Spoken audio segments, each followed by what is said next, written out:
Shalom estudiosos de la Torá y bienvenidos una vez más a su programa de Un Rudo Despertar Radio.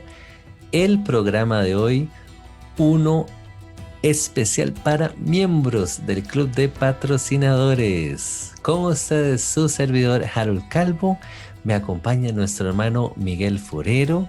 Y hermanos, el día de hoy vamos a dar continuación al estudio, a la reflexión, al comentario de la parasha de esta semana, la cual corresponde, de acuerdo a la lista que tengo por acá, viene a ser la parasha número 28, que lleva por título Metzora o Metzora.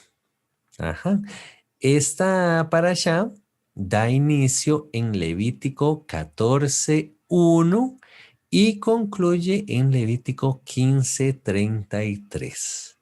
Tengo en mis notas que al menos la traducción del término Metzora, el nombre de esta parasha, en esta traducción viene a ser el que tiene lepra. El que tiene lepra. La parasha anterior ya habíamos hablado acerca de cómo el término en hebreo no necesariamente se limitaba a la lepra, sino a ciertas afecciones en la piel, ¿sí? Y el día de hoy vamos a continuar hablando de estos aspectos, de estos detalles, ya que esta parasha viene a dar una continuación de instrucciones para los leprosos o para las personas que tienen ciertas condiciones en la piel. Decíamos en la parasha anterior, nos compartía el hermano Miguel un aspecto muy interesante de cómo los hermanos judíos creen, manejan esta creencia de que la afección en la piel o de que la lepra estaba directamente relacionada con el tema de la Shon Hara, ¿verdad? Con lo que vienen siendo las, vamos a llamarle chismes o habladurías, diría yo. Cosas que hablamos más de la cuenta, que tenemos que tener cuidado con nuestra lengua. Y yo creo que la exhortación es válida de parte de Judá en ese aspecto. Yo soy de los que piensa que nuestro cuerpo físico viene a reflejar ciertas condiciones de nuestro cuerpo espiritual, ¿verdad? Por así decirlo. Entonces, con respecto a las afectaciones en nuestra piel, a mí, yo le comento, hermano Miguel, como le he comentado en otras oportunidades, de que a mí me ha dado ciertas alergias en las manos principalmente. Y entonces me recuerdo de ese comentario. Estaré hablando mal de otros, estaré chismeando, estaré hablando más de la cuenta, tengo que ponerme a cuentas con el Padre, pedirle perdón al Señor. Pero me he dado cuenta también, así como nos decía el hermano Miguel en la parasha anterior, de que no necesariamente estas cosas estén relacionadas con la Shon Hara, sino que por la ciencia sabemos que hay ciertos, incluso alimentos que nos provocan ciertas alergias, y esto era lo que quería comentarles, que me di cuenta, hermano Miguel, que yo, en el caso mío, dejé de comer tanto tomate y dejé de tomar tanta leche. De hecho, ya he ido eliminando los lácteos y viera qué bien que me ha ido con el tema de las alergias, y entonces ya hemos ido dejando eso de lado. Pero bueno, siguiendo aquí con las leyes, podemos ver una serie de rituales que la Torá establece para el pueblo de Israel cuando se presentaban estas condiciones, ¿sí? Entonces, vemos cómo el pueblo de Israel tenía que llevar a cabo incluso ciertos sacrificios, ¿sí? Por la expiación y para cumplir con el ritual de purificación. Hermano Miguel nos hacía una observación muy interesante en la parasha anterior de cómo el término inmundicia no necesariamente está relacionado con algo pecaminoso, ¿sí? Sino que está relacionado más con un tema de impureza. Las personas que entran en una condición de impureza, principalmente para presentarse en el tabernáculo o ya sea para una fiesta de Jehová o cualquier cosa que esté relacionado con principalmente todo esto, el servicio del templo o el tabernáculo. Esta es la palabra que podríamos utilizar mejor y de esa manera no sentirnos mal, ¿verdad, hermano Miguel? Así que bienvenido, hermano Miguel, qué bendición pues tenerlo con nosotros una vez más por acá. Gracias, Harold. Sí, un saludo para todos. Y bueno, de hecho, la palabra metzora tiene un significado más preciso que es infectado, ¿no? Entonces, todo este capítulo va a continuar respecto de los rituales de purificación y una de las cosas que a mí me llamó mucho la atención es que una persona así estuviera infectada, entre tanto el sacerdote no declarara oficialmente que lo estaba, no tenía que recluirse.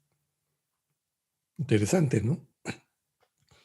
La enfermedad ya estaba ahí y ya había el riesgo de que otros la adquirieran, pero hasta tanto no había todo un procedimiento de observación y que a veces se tomaba una semana o más porque el sacerdote lo miraba, lo despachaba, vuelve o viene y lo visita, mira otra vez y entonces si la afección ha modificado su apariencia, dependiendo de eso, entonces juzga una cosa u otra. O le dice esto no es nada, no se preocupe y ya termina el asunto, o si tiene que recluirse y hacer una serie de procedimientos. Dentro de esto entonces, el Levítico 14, 1 y 2 dice que la persona será traída al sacerdote y el sacerdote saldrá fuera del campamento. ¿Sí? Habría el riesgo de que la persona, si realmente tenía una enfermedad contagiosa, pues lo mejor era sacarla de una vez. Y entonces, eso nos trae a la memoria aquella situación de Yeshua, Marcos 1:41, cuando un leproso le ruega y le dice, Señor, si quieres puedes limpiarme. Y Yeshua, enterneciéndose, él extiende su mano, lo tocó y le dijo, quiero, sé limpio. Al instante, su lepra se fue y quedó limpio. Lo despidió y le advirtió severamente que fuera y se mostrara al sacerdote y que ofreciera por su limpieza lo que Moshe ordenó, cumpliendo la Torá. Entonces, ese día, bueno, lo voy a mencionar ahorita, pero al final lo vamos a tratar un poco más. Ese día Yeshua quedó impuro. ¿Sí? Uy, ¿cómo así? Sí, ese día quedó impuro porque él dice que tocó al leproso. Sin embargo, eso no significa que Yeshua hubiera pecado. Entonces, él le dice, ve y muéstrate al Cohen. El leproso debería ir a través de un proceso descrito ahí en la Torá y traer para su purificación ya fuera 2 aves puras o limpias, vivas, madera de cedro, un pedazo de tela roja o escarlata, un hisopo, algo así como la que llamaríamos hoy una esponja, y una vasija de barro con aguas vivas o aguas frescas. Cuando nosotros escuchamos eso decimos, bueno, pero eso es un ritual como extraño, ¿por qué esas cosas se requerían? Y la verdad es que cada una de ellas tiene cierto significado, ¿no? La madera de cedro es una madera rojiza que tiene gran resistencia al deterioro y eso representa la incorruptibilidad o la inmortalidad. Sabemos que Shlomo, Salomón, la usó abundantemente en el templo. Además tiene un olor muy agradable. Entonces, el color, la madera quizás podría evocar el sacrificio, la sangre, probablemente.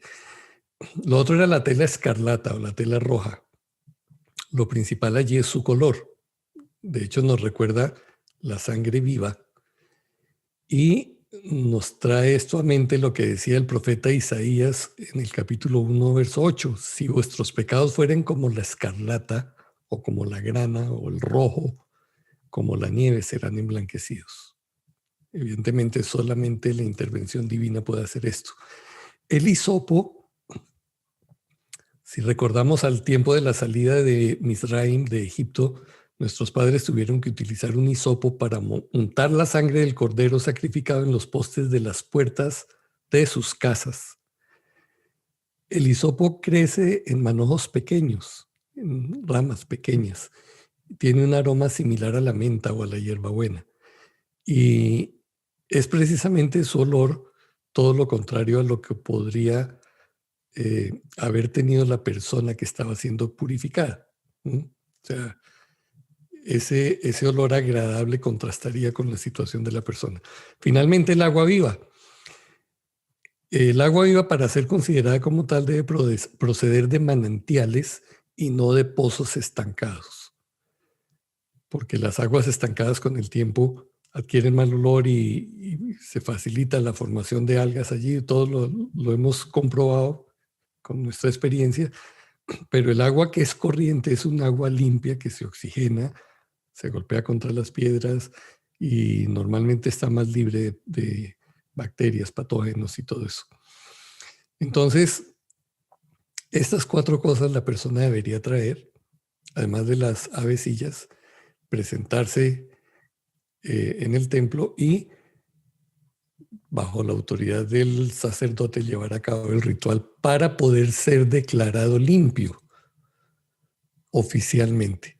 O sea, en el caso que vemos del leproso con Yeshua, Yeshua lo sanó, pero conforme a la Torá, él no podía salir ya por todas partes diciendo: listo, yo ya no necesito nada.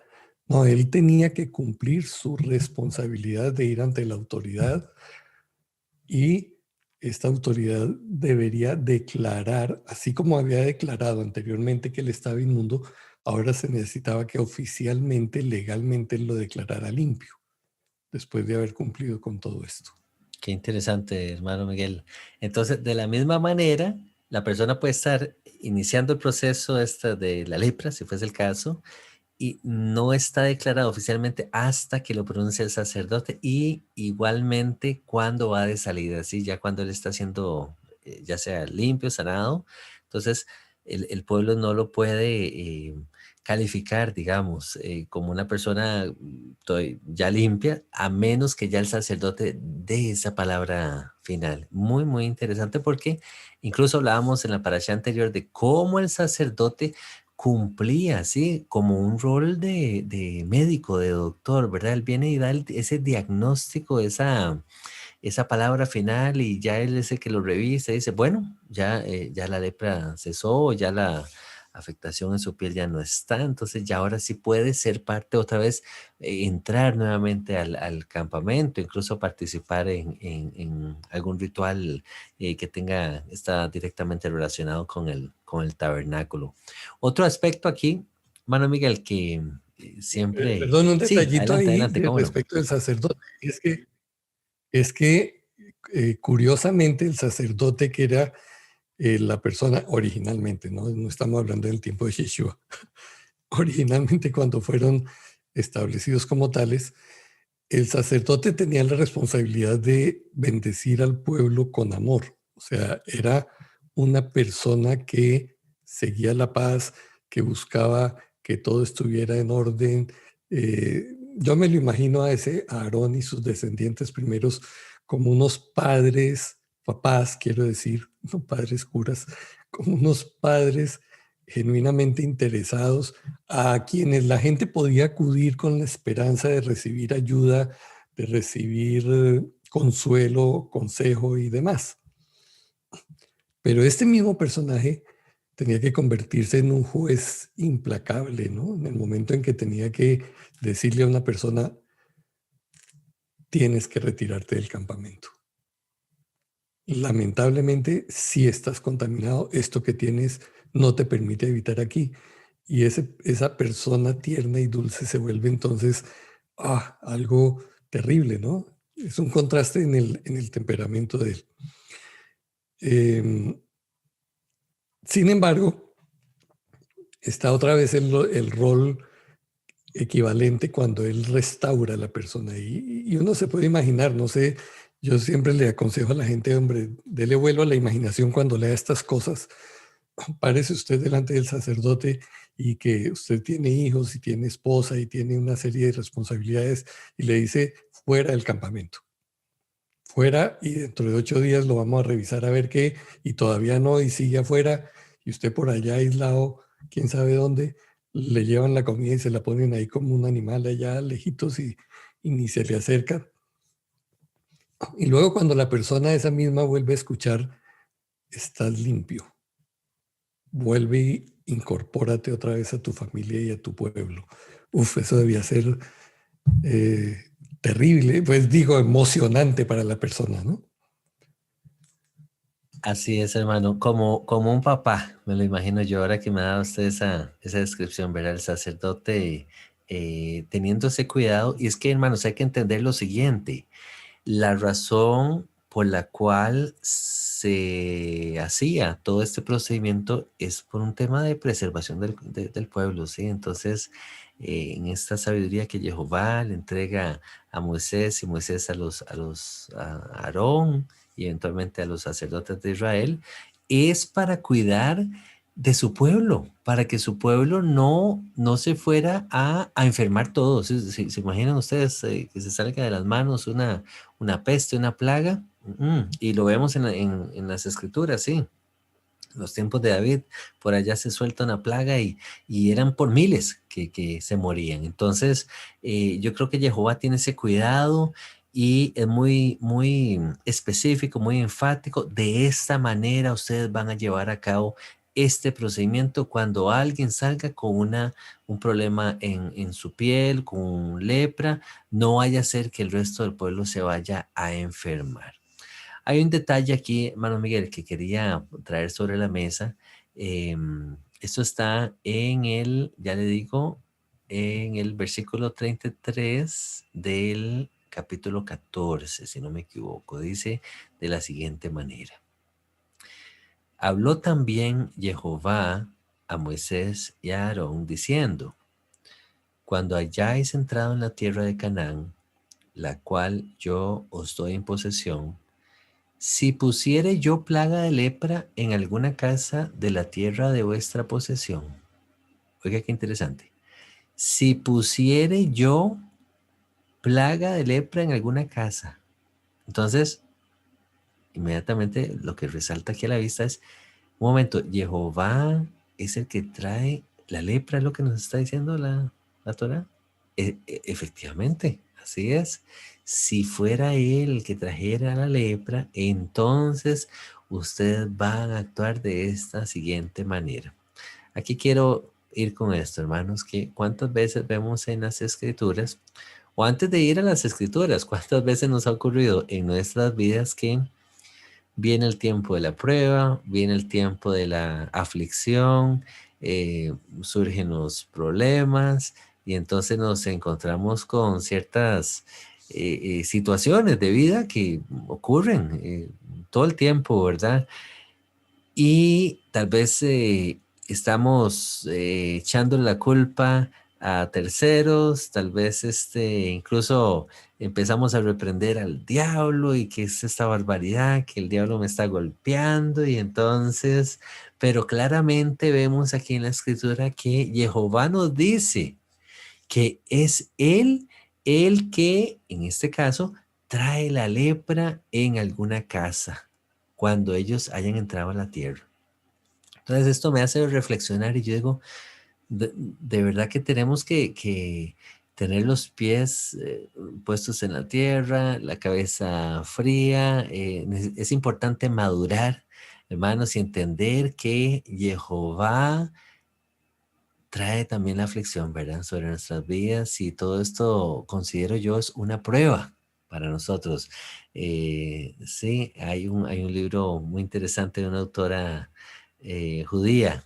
Se llama La vida es una prueba, de Esther John Grace. Muy hermoso. Ella habla de estos aspectos de cómo nosotros en nuestra vida vamos a ver ciertas situaciones como le tocó al pueblo de Israel, pero de ahí nuestro corazón está siendo pesado. ¿Cómo vamos a responder ante estas situaciones? ¿Sí, hermanos? Entonces, por allá el libro de Isaías también nos dice que Jehová es el que trae la aflicción, ¿verdad?, a nuestras vidas. ¿Con qué razón? Bueno, Él está probando nuestros corazones. Él quiere saber si nuestra dependencia es total para con Él y pues ser humildes. Él es soberano, Él hace conforme a sus propósitos y tener esa mansedumbre, digo yo, ¿verdad? Ojalá pudiéramos tener la mansedumbre de su siervo Moisés, ¿verdad? De poder recibir lo bueno y lo malo, como decía Job. ¿Acaso vamos a recibir solo lo bueno de parte de Jehová? Pues no sé, tener un corazón, dejarnos formar por él y incluso enseñarle a nuestros hijos. Pienso yo de que a veces nos vamos a encontrar con ciertas situaciones y saber que pues Jehová está permitiendo que esto ocurra en nuestras vidas porque Él quiere que crezcamos, Él quiere que maduremos y saber que pues vamos a encontrar esa luz al final del túnel, ¿verdad? Yo siento que esta palabra es como clave en medio de esta parasha, hermano Miguel. Sí, sabes que yo, viendo esto de la lepra en las casas o en las prendas también, ¿no? Habla de las prendas.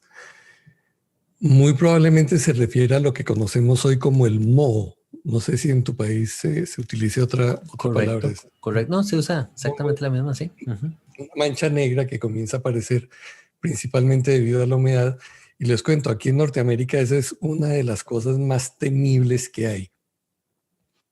Porque si durante el invierno, por ejemplo, que hay calefacción, se mantiene mucha humedad, adentro comienza a aparecer el moho. Y es de las cosas más costosas para controlar. Incluso conozco de una casa que está invadida de moho y les va a tocar literalmente tumbar la casa. No hay nada que hacer, o por lo menos esa sección de la casa. Esto sigue siendo grave.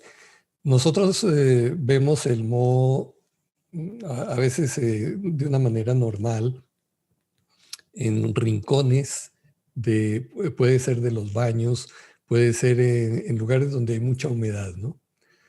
Ahora, no sé si esto que aparece allí pudiera ser comparado con lo mismo. Probablemente lo sea, no estoy diciendo aseverando que sí lo es. Lo que es interesante es esto que plantea Harold. Nuestro Padre está en control, tiene propósitos y nos pone a prueba con todo esto. Bueno, el capítulo 15 yo creo es importante hacer mención de este porque esto nos afecta a todos, ¿sí? Tiene que ver con las secreciones corporales. Y una cosa curiosa que hay allí es que la Septuaginta, cuando hace referencia al flujo seminal o flujo de semen, utiliza la palabra gonorrhous, de donde viene la palabra gonorrea, una infección bacteriana altamente contagiosa. Se produce allí en los genitales. Muy pocas Biblias traducen esto como, ustedes no lo van a encontrar en la Reina Valera, ¿no? Cuando un hombre tenga gonorrea. Pero, digo, la Septuaginta lo maneja así. Ahora, no necesariamente los flujos corporales, en el caso del varón, un flujo, los sueños húmedos que se llaman los sueños nocturnos, que una persona puede tener sueños eróticos y hay una efusión de semen durante la noche y entonces eso hace que él quede en una condición de impureza, ¿cierto? Equivalente a la de la mujer cuando llegan los días de su menstruación. Entonces hay un flujo de sangre, un óvulo que no fue fecundado, entonces tiene que ser expulsado y esa condición la deja ella también como una mujer impura. Entonces, tanto el varón como la mujer tenían que pasar por un proceso para quedar otra vez aptos. En el caso de la mujer que había la menstruación, tenía que ir por un ciclo de 7 días para quitar su impureza. Y todo esto terminaba con un mikvah, con una inmersión en agua Ritual. corriente. Ujú. ¿Sí? Y bueno, resulta eso muy interesante otra vez, porque tiene que ver con el asunto de la higiene, ¿no? Yo sí creo que el pueblo de Israel, el Padre les enseñó desde entonces eh, condiciones, pues, disciplinas de higiene que sabemos fue lo que los terminó protegiendo cuando vino la peste negra por allá en la Edad Media.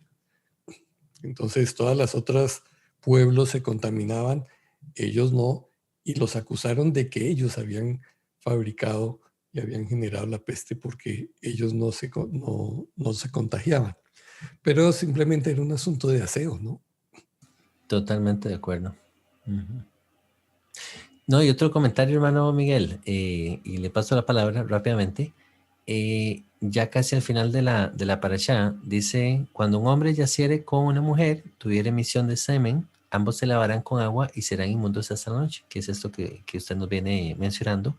Pues aquí la figura que se nos presenta es, muy probablemente, el varón, estando íntimamente con la mujer, tiene relaciones, entonces la recomendación era ir a hacer, tener este baño, hacer este mikvah o mikvah, y por un tema de aseo, mantenerse ellos, pues limpiarse, pues. Entonces, sin espiritualizar mucho el asunto, bueno, Miguel, es el punto al que quiero llegar, es, yo siento que está totalmente relacionado con una norma de aseo y de cuidado de Jehová, para con su pueblo, ¿verdad? Alguna enfermedad, eh, en su sabiduría, Jehová sabe que nuestros cuerpos funcionan de cierta manera, que las emisiones que el hombre pueda tener, que la mujer pueda tener, cómo somos llamados entonces a llevar a cabo este proceso, diríamos ritual, pero está totalmente relacionado con una norma de aseo, ¿sí? Entonces, el varón con la mujer están juntos. Después de eso, asegúrense de irse a asear, de irse a bañar. Báñense de manera que no vayan a contraer algún tipo de enfermedad o algo, todo de una manera ordenada. Yo destaco aquí, sin duda alguna, la sabiduría de Jehová en esto. Sí, y algo interesante para aclararlo, ¿no? No significa cuando una persona está en una condición de impureza que no puede orar, porque entonces habrá dentro de las raíces ya quienes han salido diciendo de que no, no, no, es que si usted tiene relaciones hasta que no se baña, no haga un mikvah, no puede orar porque no puede entrar al lugar santísimo, a la presencia de Jehová.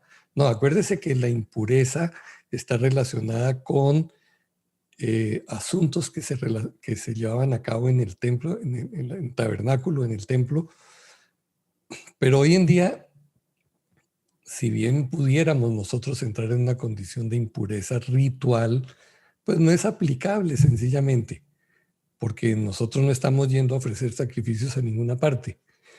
Entonces, si bien no es mandatorio que si usted tuvo una relación con su cónyuge, entonces, uy, ahora que quedamos inmundos los dos, qué asco, y tenemos que bañarnos y no podemos orar y no podemos leer la Biblia. No, por favor, eso no es, como dice Harold, sí, es conveniente asearse, es lo más asunto de sentido común por los olores, por todo esto, y ya usted sigue su vida normal. Ahora ya, antes de concluir, quería enfatizar el término, lo que mencioné anteriormente, y es la pregunta, ¿estuvo Yeshua impuro en algún momento? Qué buena pregunta, hermano. Interesante. Ujú. Por eso, mejor usar la palabra impuro que la otra, ¿no? ¿Fue Yeshua inmundo en algún momento? No, suena mejor impuro, ¿no? Impuro. Bueno, de hecho, por lo menos hay tres ocasiones que yo tengo registradas ahí en cuanto a que debió haber sucedido, ¿no?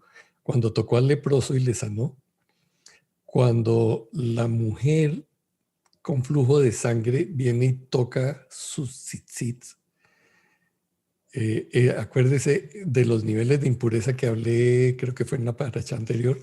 Entonces, ese nivel de impureza por flujo se transmite.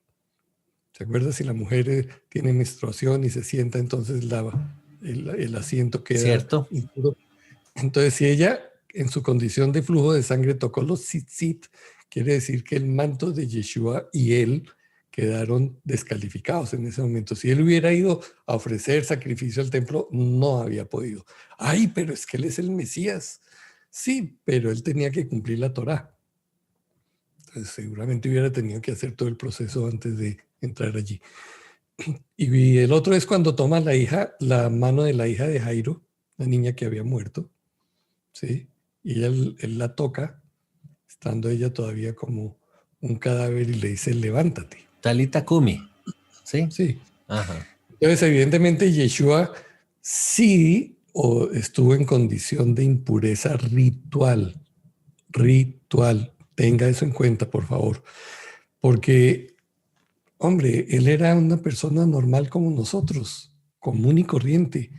Y precisamente el que se viera enfrentado a todas estas situaciones de la vida diaria que el resto del pueblo también tenía que enfrentar, es lo que hacía que él fuera el modelo, porque seguramente él tenía que dar ejemplo de cómo volverse a purificar para quedar en condiciones normales.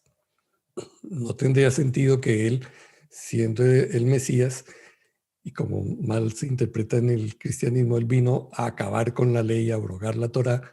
Entonces, oiga, Señor, pero usted acaba de tocar al leproso y usted está inmundo, usted está impuro, ¿cómo se va a meter en el templo? No, es que yo soy el Mesías y yo puedo hacer lo que me da la gana. No era así. Yo creo que Yeshua, a él lo tenían bajo la lupa todo el tiempo.